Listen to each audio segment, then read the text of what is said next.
দক্ষিণ সিনাই এই তুর পাহাড়ের অবস্থান। মিশরে দুইটা জেলা আছে, উত্তর সিনাই, দক্ষিণ সিনাই। এই দক্ষিণ সিনাইতে 2285 মিটার উঁচু এই পাহাড়। সাইয়েদনা মুসা আলাইহিস সালাম এই পাহাড়ে উঠে কথা বলতেন কার সাথে? তাওরাতের মতো কিতাবকে আল্লাহ তাআলা কাঠের তক্তার মধ্যে লিখে এই পাহাড়ের উপর নাজিল করেছে। কাঠের তক্তা চিনেন? কাঠ দিয়ে মোটা মোটা তক্তা বানায় না? আল্লাহ নিজ হাতে তাওরাত লিখে এই কাঠের তক্তাগুলো সাইয়েদনা মুসা আলাইহিস সালামকে দিলেন, বললেন যাও, এটার মধ্যে হেদায়েত আছে, নূর আছে, বোরহান আছে, নিয়ে যাও, বনি ইসরায়েলের কাছে দাওয়াতের বাণী পৌঁছে দাও, তুমি বার্তাবাহ, যাও। সাইয়েদনা মুসা আলাইহিস সালাম দেখলেন ছোট্ট ছোট্ট কিছু কাঠের ফলকার তক্তা, ভাবলেন কাঁধের মধ্যে তুলে নিয়ে যাই, এর চেয়েও কত ভারী ভারী জিনিস আমি মুসা কাঁধের মধ্যে তুলে বেড়াই। কিন্তু সাইয়েদনা মুসা আলাইহিস সালাম তক্তার মধ্যে হাত দিয়ে দেখে কাঁধে উঠাবে তো দূরের কথা, নাড়াতেই পারে না। সুবহানাল্লাহ পড়ে। কাঁধে উঠাবে তো দূরের কথা, কি করতে পারে না? নাড়াতেই পারে না। মুসা আলাইহিস সালাম ভাবলেন এদিক দিয়ে মনে হয় শক্ত, ওদিকে মনে হয় নড়, ওদিক দিয়ে ধরি, ওদিকে টাতি দেয়, ওদিকেও নড়ে না, মাঝখানে ধরে টান দেয়, নড়ে না। ঘটনা এর চেয়ে কত বড় তক্তা কাঁধে লয়ে ঘুরি, আর এগুলো নড়ে না কেন? আল্লাহ জিব্রাইলরে বলেন না একটু হেল্প করতে? আল্লাহ বললেন যাও, তোমার হেল্প করতে কইছে। মুসা আলাইহিস সালাম বললেন ভাই জিব্রাইল তুমি এদিক দিয়ে ধরো, আমি ওদিক দিয়ে ধরি।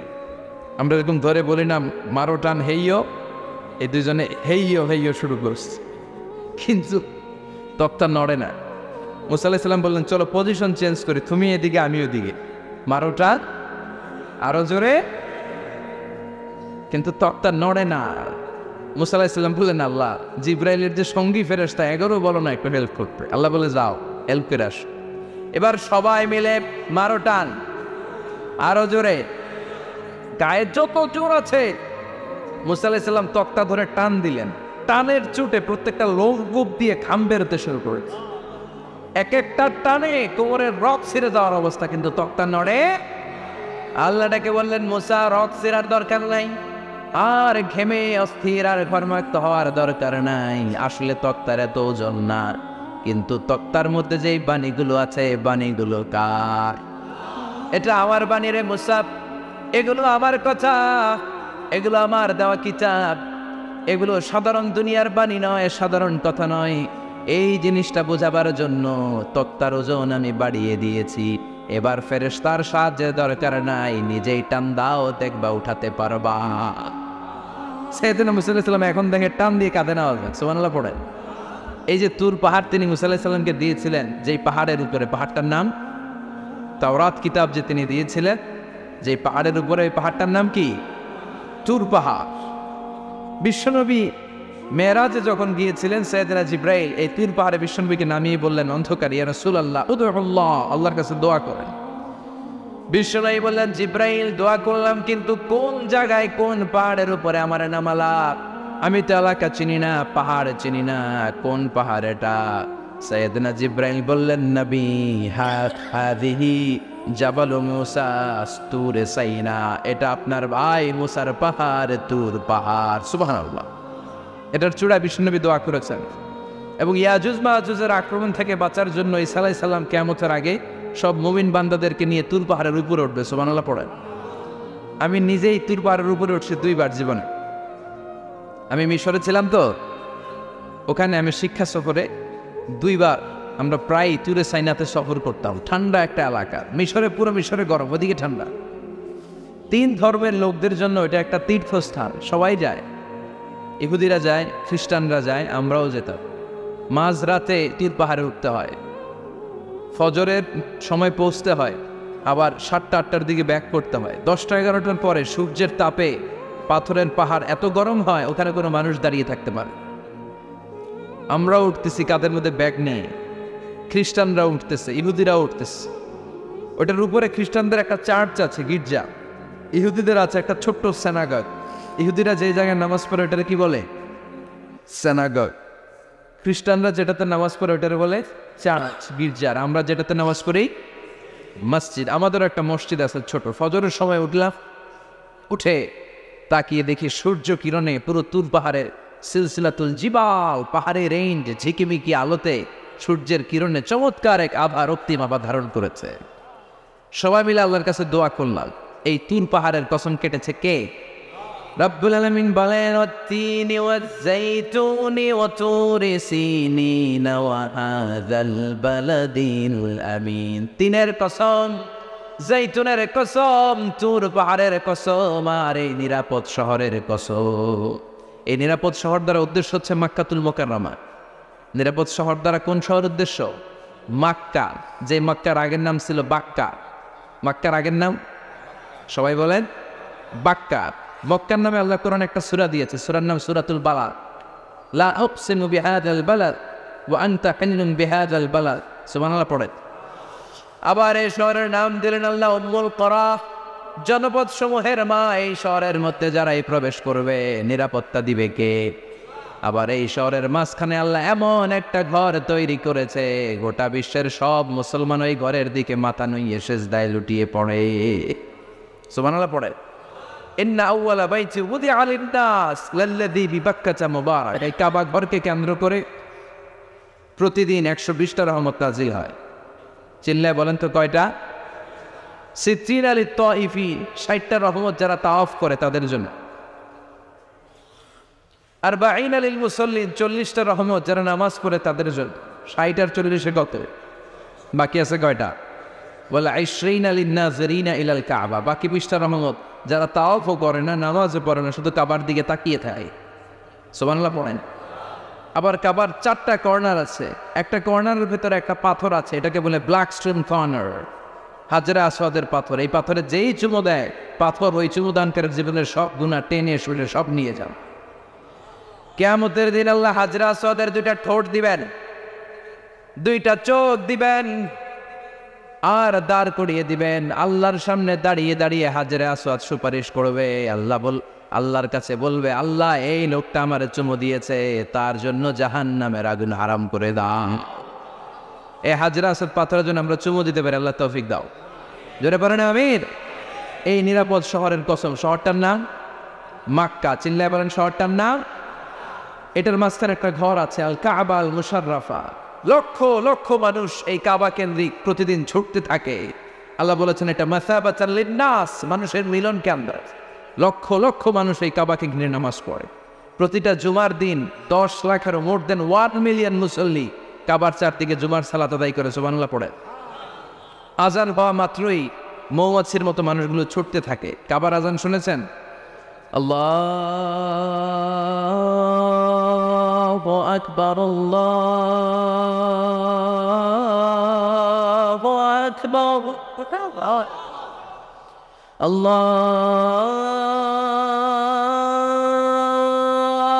আকবার, আল্লাহু আকবার। কি সুরেলা আজান! কাবার আজান। আজান হতে দেরি, আজান হতে দেরি। যদি 20-30 তলা হোটেলের কোনো ছাদ থেকে আপনি খেয়াল করেন, দেখবেন মৌমাছির মতো ডানে বায়ে সামনে পেছনে চারিদিক থেকে সারে আল হিজরা দিয়ে, সারে আজিয়াত রোড দিয়ে, কাজ্জা দিয়ে, জারওয়াল দিয়ে, মেসফালা দিয়ে, ইব্রাহিম খালিলি দিয়ে মানুষগুলো কাবার দিকে ঢুকতে শুরু করেছে, ঠিক কিনা? আবার বিশ্বনবী বলতেন, মক্কা তো হাব্বুল বিলাদ ইলাইয়া, মক্কা শহর আমার কাছে সব চাইতে প্রিয় শহর। লাউলা উখরিজিতু লামা খারাজিতু। মক্কার কুরাইশরা, কাফেররা যদি এই শহর থেকে জোর করে আমারে বের করে না দিত, আমি কোনোদিন মক্কা ছেড়ে দূরে যেতাম না। সুবহানাল্লাহ পড়ে। বিশ্বনবীর জন্মস্থান এই শহর। যেখানে বিশ্বনবী জন্মেছেন ওইখানে আছে মাকতাবা, লাইব্রেরি। কি আছে? হজ উমরা যারা করেছেন তারা দেখবেন ওখানে গেলেই ফ্রিতে বই দেয়। কি দেয়? বিশ্বনবীর জন্মস্থানে গেলে যেই ভাষার হন, বাঙালি গেলে বাংলায়, ইংরেজ গেলে ইংরেজিতে, পাকিস্তানিরা গেলে হিন্দিতে, সবাইকে ফ্রিতে বই দেয়া হয়। তার মানে বিশ্বনবীর জন্মস্থানে গেলেই বই পাওয়া যায়, ঠিক কিনা? বিশ্বনবীর জন্মস্থানের ঠিক পাশেই আবু জাহেলের জন্মস্থান। ওইখানে কি আছে জানেন? হ্যাঁ, হাম্মাম আবি জাহাল। বাঙালি হাজিদের বুক ভরা ঘৃণা তার জন্য। বাঙালি হাজিরা বলে, আবু জাহিল্লার টয়লেট কই, যাইয়া সব ভরাই দিয়ে আসুন। জেদ্দাতে নেমেই খুঁজতে আরম্ভ করে, আবু জাহিল্লার টয়লেট করে। সবাই বলে, এই না জেদ্দায় আসলেন, মক্কা তো 80 কিলো দূরে, আপনি যাবেন, ওমরা করবেন, বিশ্রাম নেবেন হোটেলে, এরপরে জিয়ারা যখন করায় তখন ওখানে নেয়। কিন্তু নাইম্মা একে আবু জাহিল্লার টয়লেট পেন। কি ক্ষোভ তার প্রতি, না কি ক্ষোভ আর ঘৃণা, আর বিশ্বনবীর জন্য অন্তর ভরা ভালোবাসা আছে না নেই? এজন্য ইসলাম হচ্ছে শান্তির ধর্ম। জঙ্গিপনা যারা করে, সন্ত্রাসবাদের কথা যারা সমাজে উস্কে দেয়, তাদের জন্য ইসলামে কোনো শান্তি নাই। আবু জাহেল ছিল সন্ত্রাসদের লিডার, ঠিক কিনা? Leader of the all terrorist, কুখ্যাত ইন্টারন্যাশনাল সন্ত্রাসী আবু জাহেল। আর বিশ্বনবী ছিলেন মুজাহিদ। বিশ্বনবী কি ছিলেন? মুসা আলাইহিস সালাম ছিলেন মুজাহিদ। ফেরাউন ছিল কুখ্যাত সন্ত্রাসী আর জঙ্গি, ঠিক কিনা? সাইয়েদনা ইব্রাহিম ছিলেন মুজাহিদ আর নমরুদ ছিল জঙ্গি, ঠিক কিনা? যারা ইসলামের পক্ষে কথা বলে তারা মুজাহিদ, আর যারা ইসলামের বিপক্ষে তারা সন্ত্রাস আর জঙ্গি। চিল্লায় বলেন ঠিক কিনা? সে আল্লাহ ডেকে বললেন, গোলামুত্তিনি ওয়াজ-যাইতুনি ওয়া তুরি সিনিন ওয়া হাযাল বালাদিল আমিন। তিন ফলের কসম, জাইতুনের কসম, তুর পাহাড়ের কসম, বিশ্বনবীর জন্মস্থান মক্কাতুল মুকাররমার কসম। চারটা জিনিসের কসম কেটেছে কে? কয়টা জিনিসের? চারটা জিনিসের কসম কেটে আল্লাহ একটা কথা বলবেন। ওই কথাটার গুরুত্ব বেশি না কম? লাকাদ খালাকনাল ইনসানা ফি আহসানি তাকওয়িম। সবাই পড়েন, লাকাদ খালাকনাল ইনসানা ফি আহসানি তাকওয়িম। নিশ্চয় আমি মানুষের চেহারাটারে, আকৃতিটারে বড্ড চমৎকার আকৃতি দিয়ে তৈরি করেছি। সুবহানাল্লাহ। মানুষের মতো কোনো সুন্দর প্রাণী পৃথিবীতে নাই, আছে? গরু দেখবেন সবগুলোর চেহারা একরকম। কুকুরের অলমোস্ট সব কুকুরের কেন্দ্রীয় চেহারায়, সব ছাগলের কেন্দ্রীয় চেহারায়, কিন্তু একটা মানুষের সাথে আরেকটা মানুষের চেহারা মিলে। আমার সাথে হুজুরের চেহারা মিল আছে, হুজুরের সাথে ভাইয়ের, ভাইয়ের সাথে আপনার। 700 কোটি মানুষ নাকি পৃথিবীতে এখন আছে। এই 700 কোটির সাথে একটা লগে আরেকটার মিলে কত 700 কোটি ময়রা কবরে ভূতে রয়েছে, একটার সাথে আরেকটার মিল ছিল। আরও কত 700 কোটি যে কিয়ামতের আগে আসবে, একজনের সাথে আরেকজনের চেহারার কোনো মিল খাবে? এরপর আপনি হিউম্যান অ্যানাটমি নিয়ে গবেষণা করেন, পায়ের পাতা থেকে শুরু করে মাথার তালু পর্যন্ত একটার পর একটা অঙ্গ এমনভাবে আল্লাহ তৈরি করেছে, পৃথিবীর কোনো ডিজাইনারের কোনো ডিজাইন দ্বারা এটাকে মাপজোক তার পরিমাপ করা সম্ভব না। চিল্লায় বলেন ঠিক কিনা? এজন্য আল্লাহ বললেন, লাকাদ খালাকনাল ইনসানা ফি আহসানি তাকওয়িম। মানুষকে চমৎকার আকৃতি দিয়ে তৈরি করেছে কে? আমাদের যেই অঙ্গটা ঠিক যেখানে বসানো দরকার, ঠিক সেই অঙ্গটা আল্লাহ তাআলা ওইখানেই বসিয়েছে, ঠিক কিনা? আল্লাহর সৃষ্টির মধ্যে কোনো খুঁত ধরার, ভুল ধরার ক্ষমতা কারো আছে? এক লোক বট গাছের তলায় বসে বিশ্রাম নিচ্ছে, আর বট ফল দেখে অবাক যে এত মোটা বট গাছ, ফলগুলো এত ছোট। বট ফল ছোট হয় না নাকি এত বড়? আর পাশেই ছিল কুমড়া গাছ, লাউ গাছ। আল্লাহরে গালে দিতেছে, আল্লাহর কি রুচি! চিকন চিকন কুমড়া গাছ, চিকন চিকন লাউ গাছ, এত বড় ফল, আর ইয়া মোটা বট গাছ, এতটুকু ফল। আল্লাহরে গালি দিতে দিতে ঘুমাই গেছে। আল্লাহরে গালি মারতে মারতে কখন যে ঘুমাই গেছে নিজেও জানেন। হঠাৎ একটা বট ফল পড়ছে একেবারে নাকে, লাফ দিয়ে উঠেছে। উঠে দেখে নাক দিয়ে রক্ত বেরোচ্ছে, ব্লিডিং। নাকের রক্ত মুছে আর পড়তে আরম্ভ করছে আলহামদুলিল্লাহ। কি পড়ে? মনে মনে কয়, আল্লাহরে কেন গালি দিলাম? ওই কুমড়া যদি এইখানে হইতো, ওই লাউ যদি এইটার উপরে হতো, কুমড়া যদি একটা নাকের উপরে পড়তো, আমি নিজেই কুমড়া হয়ে যাইতাম, ঠিক কিনা? সুবহানাল্লাহ পড়েন। মা সাদাকতা হাদা বাতিলা। এমনি এমনি আল্লাহ কিছু বানায় নাই, যেখানে যেটা যতটুকু দরকার সেটা করে দিয়েছে কে? চোখ যেখানে থাকা দরকার চোখ দিছে কে? নাক যেখানে দরকার নাক দিছে কে? চোখ কান এদিকে না হয়ে যদি অন্যদিকে হয়তো সুবিধা হইতো। চোখ দুইটা মনে করেন এদিকে নাই, আছে এদিকে, এদিকে একটা চোখ, এদিকে সুবিধা হইতো। খাওয়ার সময় আমরা প্রথমে দেখি, নাক দিয়ে শুকি, তারপরে মুখে মান, ঠিক কিনা? তো চোখ যদি পিছনে হইতো, প্রত্যেকটা খাবার নিয়ে চোখটা দেখানো লাগতো এবার, তাই না? নাকও যদি এইখানে না হয়ে এদিকে নাকটা হইতো, খাবার নিয়ে গ্রান শুকতে চাইলে পেছনে নিয়ে।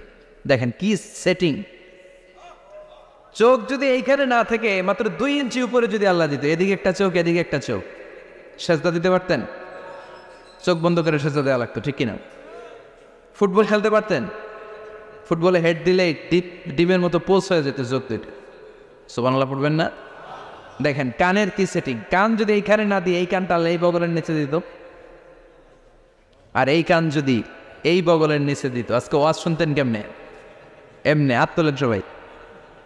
1.5 ঘন্টা আজারি সাহেবের আলোচনা এমনি থাকেন, 1.5 ঘন্টা হাত দুইটা তুলে থাকা যায় তো? হাত নামাইলে আওয়াজ শোনা যায় না, হাত উঠাইলে শোনা যায়। সুবহানাল্লাহ পড়ে। যেখানে যেটা যেভাবে দরকার দিয়ে দিয়েছে কে? আবার এখানে এয়ার ক্যানেল দিলেন। অনেকে কয় এগুলা দিছে কেন? এই ক্যানেল কিন্তু দরকার। ক্যানেল না থাকলে আপনার কথা ঢুকবে না, আপনি বুঝবেন না। অনেকের এই কানের ডিফেক্ট আছে, ডিফর্ম বেবি, এই রোগ নিয়ে জন্মাইছে, কানে মেশিন লাগানো লাগবে, এই ক্যানেলের সমস্যা। এটা কেটে দিলে আপনি কান কাটা রমজান, কান কেটে দিলে আপনি কান কাটা রমজান হয়ে যেতে। এই ক্যানেল দিয়ে ঘুরে ঘুরে সাউন্ড ওয়েভগুলো যায়, ফলেই আমরা শুনতে পাই। এই ক্যানেল না থাকলে শুনতে পেতাম। তার মানে মা খালাক তাহাদা বাতিল, এমনি এমনি কিছু দেয় নাই। 206টা হাড্ডি দিয়ে আমাদের মানুষের দেহ, ছোট্ট হাড্ডিটা আল্লাহ দিয়ে দিছে এখানে। এটার ভিতরে একটা ড্রাম আছে, এটার বলে এয়ার ড্রাম। সাউন্ড ওয়েভ, শব্দ তরঙ্গ এয়ার ড্রামে নক করে, এরপরে outer air, middle air, inner air হয়ে ইলেকট্রিক্যাল সিগন্যালের মাধ্যমে যাই দেখে যায়, ব্রেনের সাথে কানেক্ট হতে হলে ইলেকট্রিক্যাল সিগন্যাল দিয়ে কানেক্ট হতে হয়। এই সাউন্ড ওয়েভ, শব্দ তরঙ্গগুলো ইলেকট্রিক্যাল সিগন্যাল দিয়ে ট্রান্সমিট হয়ে ব্রেইনের হেয়ারিং নার্ভ, শুনবার যে স্নায়ু, ওইখানে নক করে। নক করা মাত্রই শব্দ তরঙ্গ আপনার শুনবার অনুভূতি জাগা হয়। এই সূক্ষ্মাতি সূক্ষ্ম কাজ কত ছোট্ট আর অল্প সময়ে করে দিচ্ছে কে? চোখ দিয়ে তাকানো মাত্রই দেখি কত রঙের রং দেখি। Human eyes can identify, can recognise more than 10 million colours. আমার কথা না, চক্ষু বিশেষজ্ঞদের কথা। মানুষের চক্ষু 10 মিলিয়নেরও বেশি রং, 1 মিলিয়নে 10 লাখ, 10 মিলিয়নে 1 কোটি, 1 কোটিরও বেশি ধরনের রং এই চোখ শনাক্ত করতে পারে। সাইজ মাত্র 2 মিলিমিটার। ছোট্ট এই চোখ দিয়ে এত কিছু দেখার সুযোগ দিয়েছে কে? এই দুটি চোখ দিয়েছি বলে দেখো যে কত অপরূপ নয়নাভিরা, খেতে খামারের জুড়াই জ্বালা বিধুরধু, তোমারে দেয়া চোখের শুকুর জানাবো তারে ভাষা কই। যতই দেখি ততই যেন পলক ছাড়া চেরই। সুবহানাল্লাহ পড়ে। যতই দেখি ততই যেন পলক ছাড়া চেরই। এভাবে আমাদের দেহের প্রতিটি অঙ্গ সেট আপ করেছে কে? আল্লাহু আকবার। এজন্য রব্বুল আলামিন বলেন, লাকাদ খালাকনাল ইনসানা ফি আহসানি তাকওয়িম, আমি মানুষকে সবচাইতে সুন্দর আকৃতিতে তৈরি করেছি। সুবহানাল্লাহ। আমরাই শুধু মাথা উঁচু করে দাঁড়াতে পারি, গরু এরকম মাথা উঁচু করে দাঁড়াতে পারে? গরুর মাথা নিচে, ছাগলের মাথা নিচে, সবার মাথা নিচে। মানুষই 2 পায়ে ভর করে শির দ্বারা, মানে স্পাইনাল কর্ডের উপর টান টান হয়ে মাথাটা উঁচু করে এইভাবে দাঁড়ায়। পৃথিবীতে একটাই সৃষ্টি, এজন্য আল্লাহ সৃষ্টির নাম দিয়েছে আশরাফুল, যে মাখলুকাতের কাছে নূরের ফেরেশতাও সেজদা দিতে বাধ্য হয়েছে, ঠিক কি না? তুমি মাটির আদমকে প্রথম সৃষ্টি করিয়া ঘোষণা করিয়া দিলে শ্রেষ্ঠ বলিয়া, তাই তো নূরের ফেরেশতা করে আদমকে সেজদা, ঠিক কি না? তাই তো নূরের ফেরেশতা করে আদমকে সেজদা, সবার চেয়ে সম্মান দিলে মাটির আদমকে। আল্লাহু আল্লাহ তুমি জাল্লে জালালুহু, শেষ করা তো যায় না গে তোমার গুণগান। আল্লাহু আল্লাহু। সুবহানাল্লাহ পড়েন। আশরাফুল মাখলুকাত বানায়। এত বৈচিত্র্য মানুষকে আল্লাহ দিয়েছেন, বিবেক দিয়েছেন, আবেগ দিয়েছেন, বাক শক্তি, কথা বলার ক্ষমতা। কোনো প্রাণীর আছে? সুবহানাল্লাহ কইবেন না? বিবেক দিয়েছেন, আবেগ দিয়েছেন, বাক শক্তি দিয়েছেন, উপলব্ধি করবার মতো ক্ষমতা দিয়েছেন। আশরাফুল মাখলুকাত বানিয়েছেন এই মানুষকে। এই মানুষের মধ্যে আল্লাহ অনেক ক্যাপাসিটি দিয়েছেন। আবার আল্লাহ বললেন, ওয়ামিন আয়াতিহি খালকুস সামাওয়াতি ওয়াল আরদি ওয়াখতিলাফু আলসিনাতিকুম ওয়া আলওয়ানিকুম ইন্না ফি যালিকা লাআয়াতিন লিল আলিমিন। আমার সৃষ্টির মধ্যে অসাধারণ সৃষ্টি, আকাশ এবং জমিন সৃষ্টি, গায়ের রঙের ভিন্নতা, ভাষার ভিন্নতা। সুবহানাল্লাহ। আমরা কোন ভাষায় কথা বলেন? আপনি কি মনে করছেন সারা ওয়ার্ল্ডে এই ভাষায় কথা বলে? ইন্ডিয়ানরা বলে হিন্দিতে, ইংরেজরা বলে ইংরেজিতে, অ্যারাবিয়ানরা বলে আরবিতে, ঠিক কিনা? আমার দেশের বাইরের প্রথম সফর ছিল 2008-এ। সেই থেকে এক যুগ চলছে এখন সফর। ওই সফর যে কত দরকার ছিল, ওই সফরের আগে এই গ্লোবাল ইসলামকে দেখার সুযোগ আমার হয় না। মানুষের যে কত ভিন্নতা, কত ভাষায় যে মানুষ কথা বলে। 2008 সালে আমি যখন আমার ইউনিভার্সিটিতে গেলাম, মাগরিবের সালাতের সময় পৌঁছেছি। আজান হওয়ার সাথে সাথে দেখলাম students of more than 100 nationalities they are coming out from their hostel to offer মাগরিব প্রেয়ার। মাগরিবের আজান দেখলাম হোস্টেল থেকে বিভিন্ন রঙের ছেলেপেলেরা মাগরিবের সালাত পড়ার জন্য বেরোচ্ছে। এক একটার কালার এক এক রকম, এক একটার ভাষা এক এক রকম।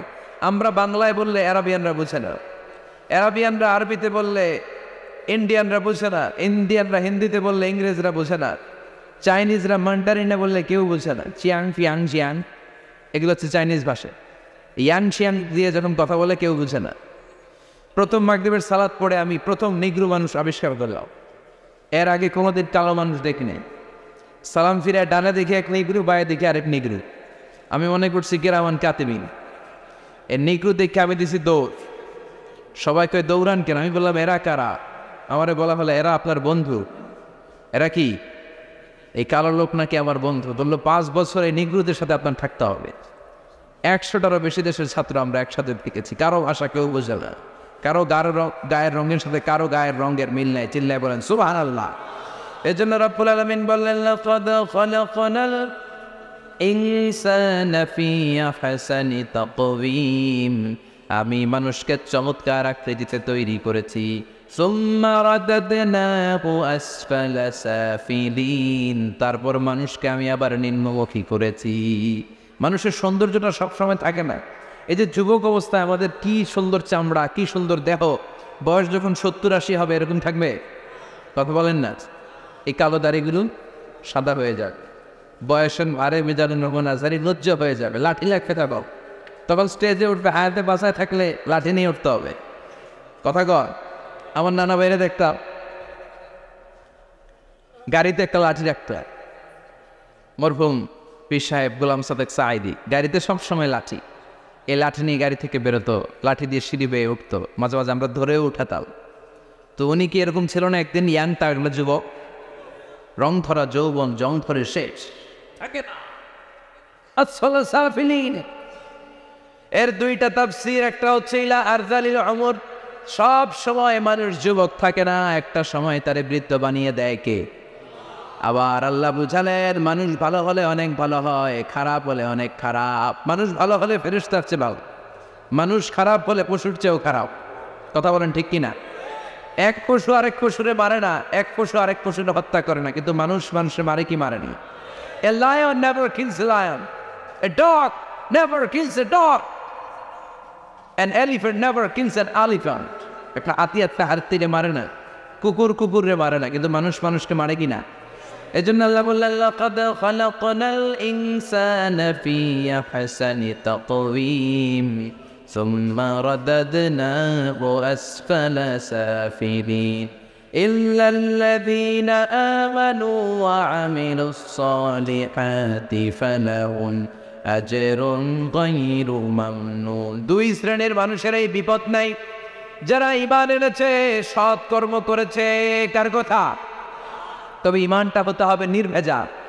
ওই ঈমানে শিরকের কোনো ছেটে ফোঁটা থাকতে পারবে? তাহলে ওই ঈমান আপনারে মুক্তি দিবে। চিল্লায় বলেন ঠিক কিনা? ওয়া আমিলুস সালিহাত, নেক কাজ করে, সৎ কাজ করে, ফালাহুম আজরুন গায়রু মামনুন, তাদের জন্য এমন প্রতিদান আছে যেটা শেষ হবে না। আমাদের জন্য সবচেয়ে বড় প্রতিদান হচ্ছে জান্নাত।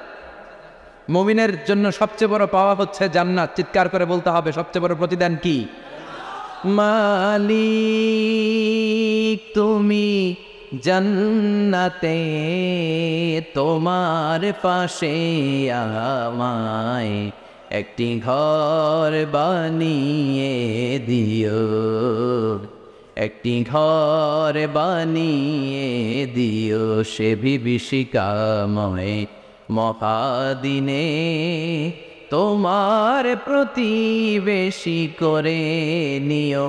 মালিক তুমি জান্নাতে তোমার পাশে আমায় একটি ঘর বানিয়ে দিও। পড়েন আমিন, চিল্লায় পড়েন আমিন। তার মানে যারা ঈমান আনবে, নেক কাজ করবে, তাদের হারাবার কিছু নাই। চিল্লায় করুন ঠিক কিনা? আমাদের হারানোর কিছু আছে? আমরা মল্লের শহীদ বাঁচলে, মল্লের শহীদ বাঁচলে, এই জন্য ইমানটা হতে হবে পাকা ইমান। ইমানদার কখনো পথ হারায় না। ইমানদার ভরসা রাখে কার উপর? আপনি যদি ইমানের পক্ষে থাকেন, কোরআনের পক্ষে থাকেন, ইসলামের পক্ষে থাকেন, আপনার উপর আযাব আসবে, গজব আসবে, বিপদ আসবে, নবীদের উপর যেমনি এসেছে, ঠিক কিনা? ঝুঁকি যদি আসে, ভয় যদি আসে, আপনার উপর আযাব যদি আসে, শাস্তি যদি আসে, অত্যাচার আসে, মুমিন কখনো ভয় পায়? কথা বলেন। মুমিন কখনো পথ হারায় না, মুমিন কখনো আশা ছাড়ে না। চিল্লায় বলেন ঠিক কিনা? কারণ মুমিন খুব ভালো করে জানে, রাত্রি যত গভীর হয়, সুবহে সাদিকের সময় কাছে আসতে থাকে। কথা বলেন। গর্ভবতী মায়ের পেটের ব্যথা যত বাড়তে থাকে, নতুন মেহমান আসার সময় কাছে আসতে থাকে। তেমনি ইসলামের পক্ষে যারা কথা বলে, ইসলামের পক্ষে যারা লড়াই করে, হকের ব্যাপারে যারা বাতিলের বিরুদ্ধে আপোষহীন, তাদের উপর যত অত্যাচার আসবে, ইসলামের বিজয়ের সময় কাছে ঘনাতে থাকবে। চিল্লায় বলেন ঠিক কিনা? ইসলাম জিন্দা হোতা হয় আর কারবালা কিবা। প্রশান্তির একটা জায়গা যেন হয়। কানের কাছে এসে বেশি বেশি জ্ঞান জ্ঞান করেন না। ঘরে ঢুকলেই চাল নাই, ডাল নাই, এটা লাগবে, ওইটা লাগবে, ছেলের ওইটা লাগবে। আস্তে আস্তে অনেক স্বামী হার্ট অ্যাটাক করে স্ত্রীর কারণে, জানেন ঠিক কিনা? ওই কয় ঠিক, সবাই ভুক্তভোগী। কমন পড়ে গেছে।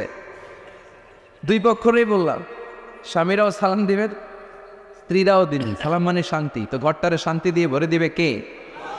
আর একে অপরের প্রতি শ্রদ্ধাবোধ রাখবেন। তো নারীদেরকে খুশি করার জন্য আল্লাহ সূরা দিলেন, সূরাতুন নিসা। প্রাণীদের নামে অনেক সূরা আছে, সূরাতুল বাকারা আছে না নাই? বাকারা মানে কি? গাভী। গাভীর দুধ খাবেন। বিষ্ণু বলেছেন, গরুর গোশত খেয়েও কম, দুধ খেয়েও বেশি। আলাইকুম বি আলবানিল বাকার, তোমাদের উচিত গরুর দুধ খাওয়া। ফাইন্নাহা তুরাম্মু মিনাল আশজার, কেননা গরুর দুধ এটা হচ্ছে সবুজ ঘাস আর পাতার নির্যাস। ফি লাবানিহা শিফা, গরুর দুধে আছে শিফা। ও ফি লুহুমিহা দা, গরুর গোশতে আছে রোগ। গোশতে আছে কি? গরুর গোশত খাইলে রোগ বাড়ে না? অনেক ডাক্তার আছে, এরা সিরিয়াল নেয় না, যারা গরুর গোশত খায় বেশ। বলে লাল মাংস যারা খাবে এরা যেন আমার সিরিয়াল রাখ, আছে না নাই? বিশ্বনবীর খাবারের তালিকায় দুধ ছিল। বিষ্ণু বলতেন বেশি বেশি দুধ খেয়েও। এবং বিষ্ণু বলেছেন মায়েরা যেন তাদের বাচ্চাদেরকে দুধ খাওয়ায়। মায়ের বুকে প্রথম যে দুধটা আসে এটাকে বলে শাল দুধ। এটা বাচ্চার জীবনের প্রথম প্রাকৃতিক টিকা। সুবহানাল্লাহ পড়েন। আমরা কত টাকা দিয়ে দামি দামি টিকা দেই, কিন্তু প্রথম টিকাটা আল্লাহ ফ্রি দিয়েছেন। সুবহানাল্লাহ পড়েন। বাকারার নামে সূরা দিলেন, আনকাবুত মাকড়সার নামে সূরা দিলেন, নাহাল মৌমাছির নামে সূরা, নামাল পিঁপড়ার নামে সূরা। সুবহানাল্লাহ পড়েন। এইভাবে আপনি খুঁজলে কোরআনের চ্যাপ্টারগুলো যে কত সুন্দর সুন্দর নাম দিয়ে আল্লাহ দিয়েছেন, তার এই ধারাবাহিকতায় আজকের সূরাটির নাম দিয়েছেন আল্লাহ একটা ফলের নামে। কিসের নামে? 3 ফলের নামে। সূরার নাম কি? সাইয়েদনা বারা ইবনে আযিব রাদিয়াল্লাহু তাআলা আনহু বর্ণনা করেন, বুখারীর বর্ণনা। তিনি বলেন, সামি'তু রাসূলুল্লাহ ইয়াকরাউ সূরাতাত তিন ফি সালাতিল ইশা। আমি বারা ইবনে আযিব রাদিয়াল্লাহু তাআলা আনহু এশার নামাজে বিশ্ব নবীকে সূরাতুত তিন তেলাওয়াত করতে শুনেছি। কোন নামাজে? কোন সূরা পড়তেন? কোন নামাজে? কোন সূরা? মনে থাকবে? পড়বেন তো? তিনি বলেছেন এশার নামাজে আমি বিশ্ব নবীকে সূরাতুত তিন তেলাওয়াত করতে শুনেছি। ফামা সামি'তু আহসানা সাওতিন মিন সাওতি রাসূলিল্লাহ। আল্লাহ রাসূলের কণ্ঠের চাইতে এত মধুর কণ্ঠ আমার জীবনে শুনি নাই। বিশ্বনবী যখন তেলাওয়াত করতেন সাহাবাদের কলিজা ঠান্ডা হয়ে যেত। সাহাবারা মাঝে মাঝে খাবার না পেলে, ঘরে খাদ্য না থাকলে বিশ্বনবীর কাছে চলে আসতেন। এসে বিশ্বনবীর চেহারার দিকে তাকায় থাকতেন, ওনার কণ্ঠে তেলাওয়াত শুনতেন। বিশ্বনবীর তেলাওয়াত শুনলে চেহারার দিকে তাকায় থাকলে ক্ষুধার কথা তারা ভুলে যেতেন। কি কণ্ঠ ছিল বিশ্বনবী! অনেকে বলে সাইয়েদনা দাউদ আলাইহিস সালামের কণ্ঠ ছিল অনেক চমৎকার, এটা ঠিক, কিন্তু বিশ্বনবীর চাইতে বেশি সুন্দর না। আকাবা উপসাগরের তীরে বসে সাইয়েদনা দাউদ যখন তেলাওয়াত করতেন, সাগরের মাছগুলো সাগর ছেড়ে ডাঙ্গায় চলে আসতো। বনের পশু বন ছেড়ে বাইরে আসতো, আকাশের পাখি আকাশ ছেড়ে দিয়ে নিচে নেমে আসতো। কিন্তু বিশ্বনবীর কণ্ঠটা এর চেয়ে বেশি সুন্দর ছিল। সুবহানাল্লাহ পড়া। বিশ্বনবী সারাদিন যে কোরআনের আয়াতগুলো নাজিল হয়েছে, প্রত্যেক রাত্রে এশার নামাজের পর ঘরের মধ্যে বসে বসে আয়াতগুলো তেলাওয়াত করতেন। আর মক্কার আবু জাহেল, উতবা, সাইবা, ওয়ালিদ ইবনে মুগীরা সবাই লুকিয়ে লুকিয়ে তেলাওয়াত শোনার জন্য বাড়ির চিপায় চলে আসতো। আবু জাহেল, উতবা, সাইবা এটা কি বিশ্বনবীর পক্ষের লোক না বিপক্ষের? বিপক্ষের লোক হয়েও নবীর কণ্ঠের তেলাওয়াত শোনার জন্য পাগল। তাইলে কণ্ঠটা কি নর্মাল কণ্ঠ ছিল? যেন তেন কণ্ঠ ছিল? আবু জাহেল ছিল মক্কা শহরের প্রেসিডেন্ট। সে ঘোষণা দিয়ে দিত, কেউ মুহাম্মাদের কণ্ঠের তেলাওয়াত শুনবা না, শুনতে যেতে পারবা না। সবাইকে নিষেধ করে রাত্রিবেলা চোরের মতো নিজেই যাইত। সুবহানাল্লাহ পড়ে। হজের মৌসুমে আবু জাহেল ঘোষণা দিয়ে দিল, খবরদার, মক্কায় ঢুকার যতগুলো গেট আছে সবগুলো গেটে তোরা দাঁড়ায় থাকবি। হাজিদেরকে বলবি মক্কায় নতুন একটা পাগল এসেছে, তার কথা যারা শুনে তারাও পাগল হয়ে যায়। নাউজুবিল্লাহ পড়ো। তার কর্মী বাহিনী হজের মৌসুমে বিভিন্ন গেটে পাঠায় দিল। মক্কায় ঢুকার হাজিদের যত গেট, বিভিন্ন দেশ থেকে হাজিরা আসবে, কর্মীদেরকে বলে দিল তোরা বলবি এ এলাকায় নতুন এক পাগলের আমদানি হয়েছে, নাম মুহাম্মদ। পড়েন নাউজুবিল্লাহ। যারাই এই মুহাম্মাদের কণ্ঠের তেলাওয়াত শুনে তারাও পাগল হয়ে যায়। আদেশ অনুযায়ী কর্মীরা মক্কার গেটে দাঁড়িয়ে দাঁড়িয়ে হাজিদেরকে বলল, হাজি সাহেব হজে যান, জমজম খান, খেজুর খান, হজ করেন, সমস্যা নাই, কিন্তু নতুন এক পাগল আসছে, এই পাগলের নাম মুহাম্মদ। এই পাগলের কাছে যারা যায় হেরাও পাগল হয়ে যায়।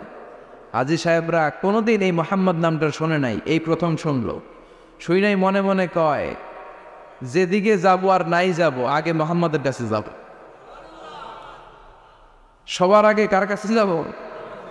কারণ মানুষের একটা অভ্যেস হচ্ছে আল ইনসানু হারিসুন আলা মা মুনিয়া, মানুষের যেটা করতে নিষেধ করা হয় বেশি ওইটা মানুষ করে বেশি। মনে মনে হাজিরা বলে, তোমরা নিষেধ করছো তো অবশ্যই যাব, দেখি মুহাম্মদটাকে। তার মানে আমাদের বিরুদ্ধে অপপ্রচার করলে এটা আমার পক্ষের প্রচার হয়ে যায়। সুবহানাল্লাহ পড়ে। ইসলামের বিরুদ্ধে অপপ্রচার করলে এটা কি হয়ে যায়? প্রচার হয়ে যায়। ইউরোপ আমেরিকাতে ইসলামের নামে ট্যাগ লাগায় এক্সট্রিমিস্ট, জঙ্গি। আমরা নাকি জঙ্গি, আমরা নাকি এক্সট্রিমিস্ট। তো যারা সিভিলিয়ান আছে, খ্রিস্টিয়ান সিভিলিয়ান, ইউরোপ আমেরিকার সাধারণ জনগণ, তারা ভাবে ঘটনা নাকি মুসলমানদের বিরুদ্ধে এত কথা কেন? যারা ইসলাম নিয়ে গুগলে সার্চ করে, বিভিন্ন বই পড়ে, কোরআনের ইংলিশ ট্রান্সলেশন পড়ে। আগে তারা ইসলাম সম্পর্কে জানতো না, কিন্তু সবাই যখন বলা শুরু করছে জঙ্গি জঙ্গি জঙ্গি, ইসলাম মানেই জঙ্গি, তখন তারা ইসলাম সম্পর্কে পড়তে শুরু করে দিয়েছে। পড়তে পড়তে ইসলামের সুন্দর বাণীগুলো পড়ে ওদের হৃদয় ঠান্ডা হয়ে যায়। যাদের নসিব ভালো, অনেকে কালিমা পড়ে মুসলমান হয়ে যায়। ইউরোপ আমেরিকাতে মুসলমানের সংখ্যা দিন দিন বাড়ছে। মাঝে মাঝে পত্রপত্রিকায় দেখবেন যে কনভার্টেড মুসলমান, ও মুসলমান, ও মুসলমান। ধারণা করা হচ্ছে 2070 সালের মধ্যে ইউরোপ আর আমেরিকায় মুসলমান হয়ে যাবে সংখ্যাগরিষ্ঠ। খ্রিস্টানদের ছাড়িয়ে মুসলমানদের সংখ্যা ইউরোপ আমেরিকায় বেড়ে যাবে। সুবহানাল্লাহ পড়েন। সেই দিন বেশি দূরে নয় যেদিন কালেমার পতাকা হোয়াইট হাউসের উপরে শোভা পাবে। ঘোষণাটা কার? চিল্লায় বলেন ও দাদা কার? আবু জাহেল ঘোষণা দিয়েছে কেউ যেতে পারবে না, কিন্তু লুকিয়ে লুকিয়ে নিজেই যায়। একটা নির্ধারিত সময়ে বিশ্বনবী তেলাওয়াত করতেন, আর ওই তেলাওয়াতের সময় আবু জাহেল, উতবা, সাইবা, ওয়ালিদ ইবনে মুগীরা সবাই লুকিয়ে লুকিয়ে বিশ্বনবীর ঘরের চারদিকে কান পেতে মধুর কণ্ঠের তেলাওয়াত শুনত। ফ্রি ফ্রি আরামসে শুনত এই তেলাওয়াত। বিশ্বনবীর তেলাওয়াত যখন শেষ হয়ে যেত, এরা ভাগলপুর দিত দৌড়। ফিরে যাওয়ার রাস্তা থাকতো একটা, কয়টা? দেখা হয়ে যেত। একজন আরেকজনকে দোষারোপ করতো। আবু জাহেল বলতো, কিরে তোর আসলি কেন? ওরা বলে, তুই এলি কেন? দিনের বেলা ভাষণ দেশ মোহাম্মদের বিরুদ্ধে, রাত্রেবেলা চোরের মতো তুই আসিস কেন? একে অপরকে দোষারোপ করে। আবু জাহেল বলে, ঠিক আছে, কাল থেকে আমিও আসবো না, তোরাও আসবি না। চল আমরা শপথ নেই যে কেউ আসবো না। দস্তখত দে, সিগনেচার দে, যেই আসবে তার মাথার চুল কামিয়ে আলকাতরা মেখে মক্কার বাজারে ঘুরিয়ে ঘুরিয়ে অপমান করা হবে। সবাই রাজি। আবু জাহেল বলে, দে। রাজি হইলে সিগনেচার দে। সবাইকে আবু জাহেল্লা, তুই নেতা, তুই আগে দে। আবু জাহেল 1 number, number 2 Utba, number 3 Saiba, সবাই সিগনেচার। কালকে কেউ যাবে না, কেউ যাবে না। দিন গড়িয়ে রাত আসে, বিশ্বনবীর যখন তেলাওয়াত করার টাইম, ওই টাইমে আবু জাহেলের তেলাওয়াত শোনার প্যারা উঠছে। যারা সিরিয়াল দেখে, সিরিয়াল দেখার প্যারা আছে না একটা, 9টায় সিরিয়াল শুরু হবে, 8:30 থেকে প্যারা ওঠে। কথা কয়, আমার সিরিয়াল শেষ হয়ে গেল, সব কাজ বাদ দে, তাড়াতাড়ি টিভির সামনে বস, আছে না নাই? আবু জাহেলের প্যারা উঠছে, তেলাওয়াত শোনার প্যারা। টসিং অ্যান্ড টার্নিং, বিছানায় এপাশ ওপাশ করে, আর মনে মনে ভাবে, হায় রে আর তো সময় নাই, এই তো শুরু হয়ে যাবে একটু পরে মোহাম্মদের তেলাওয়াত, না গেলে তো বড্ড মিস হয়ে যাবে, যাই। আজকে যেরকম 10 শতক নিছি আর থমক দিছি, কেউ যাবে না, আমি নিশ্চিত কেউ যাবে না, আমি একটু যাই। উতবা, সাইবা, ওয়ালিদ ইবনে মুগীরা প্রত্যেকেই প্রত্যেকের ঘর থেকে এই একই কথা ভাবছে যে আজকে তো যেই থ্রেড দিছে আবু জাহিল, আজকে কেউ যাবে না, আমি একটু যাই। সুবহানাল্লাহ। আজকেও সবগুলো যে হাজির, বিশ্বনবী মন্ত্রমুগ্ধ করা সুরের ঝঙ্কার তুলে তেলাওয়াত করছেন, আর সবগুলো মন্ত্রে মুগ্ধের মতো তেলাওয়াত শুনছে। বিশ্বনবীর তেলাওয়াত শেষ, সব দিছে দৌড়। ফিরে যাওয়ার রাস্তা কয়টা? আজকেও দেখা। আবু জাহেল কই, কিরে তোর আইলি কেন? সবাইকে আবু জাহেল তুই আইলি কেন, একে অপরকে দোষারোপ করে। এই ঘটনাটি শোনানোর উদ্দেশ্য হচ্ছে বিশ্বনবীর কণ্ঠটা যেন তেন কোনো কণ্ঠ ছিল না, এই কণ্ঠে সুরের ঝঙ্কার ছিল, ঠিক কিনা? এই জন্য সাইয়েদনা বারা ইবনে আযিব রাদিয়াল্লাহু তাআলা আনহু বুখারীর বর্ণনায় বললেন, ফামা সামি'তু আহসানা সাওতান মিন সাওতি রাসূলিল্লাহ, বিশ্বনবীর কণ্ঠের চাইতে এরকম সুরেলা কণ্ঠ আমার জীবনেও আমি শুনি নাই। আর বিশ্বনবীকে এই সূরাটা কোন নামাজে পড়তে শুনছে? পড়বেন তো আপনারা? আল্লাহ তৌফিক দান করো। এই সূরাটা আল্লাহ কসম দিয়ে শুরু করছে, কি দিয়ে? 3 ফলের কসম দিয়ে। মনে রাখবেন, মান কানা ইয়াহলিফ ফালইয়াহলিফ বিল্লাহ, যার কোনো কারণে কসম কাটতেই হয় সেজন্য আল্লাহর নামে কসম কাটে, আউলিয়াসমত, তার না হলে যেন চুপ থাকে। আল্লাহ ছাড়া কারো নামে কসম কাটা যাবে? কিন্তু আমাদের দেশে অনেক কিছুর নামে কসম আছে না নাই? আমরা কোরআন শরীফের নামে কসম কাটি, অনেক সময় কাবার নামে কসম কাটি, মায়ের বুকের দুধের কসম, বিদ্যার কসম কাটি না? কাটা যাবে? শিকারপুরের লোকের আর কি কি জিনিসের কসম কাটেন বলেন? হ্যাঁ, মায়ের কসম না, মায়ের কসম কাটা যাবে না। আর কি কি জিনিসের কসম কাটেন বলেন? আল্লাহর কসম কাটা যাবে। আর মাজারের কসম খাইস না, মাজারের কসম কাটা যাবে। আর কিসের কসম কাটা এই দেশে? বইয়ের কসম না, বইয়ের কসম কাটা যাবে। আর আছে? হ্যাঁ, আল্লাহ ছাড়া কারো নামে কসম কাটা যাবে, কিন্তু আল্লাহ চাইলে সবকিছুর নামে কসম কাটতে পারেন। চিল্লাই করেন সুবহানাল্লাহ। সে আল্লাহ বললেন, ওয়াত-তিনি ওয়াজ-যাইতুনি ওয়া তুরি সিনিন ওয়া হাযাল বালাদিল আমিন। তিনের কসম। কিসের কসম? 3 ফুলের কসম। এজন্য আল্লাহ বলেছেন ওয়াত-তিন। চিল্লাই বলেন, কি পড়েছেন?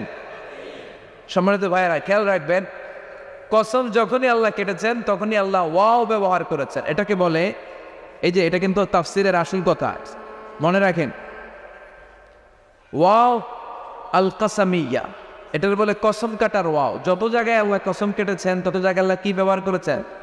চিল্লায় বলেন। আমরা অবাক হয়ে গেলে আমরা পড়ি ওয়াও, এই ওয়াও না, আমরা ওয়াও বলি না। অবাক করা জিনিস দেখলে কি বলে ছেলে পেলে? ওয়াও, এই ওয়াও নয়। এই স্টেজে রিং আসছে, মোবাইলে রিং আসলে ঝামেলা হবে। তো যত জায়গায় কসম তত জায়গায় ওয়াও। সবাই বলে, যত জায়গায় কসম তত জায়গায়। যেমন আল্লাহ কোরআনে যুগের শপথ করেছেন, সময়ের কসম করেছেন। আল্লাহ বলেছেন ওয়াল আসর। কি বলেছেন?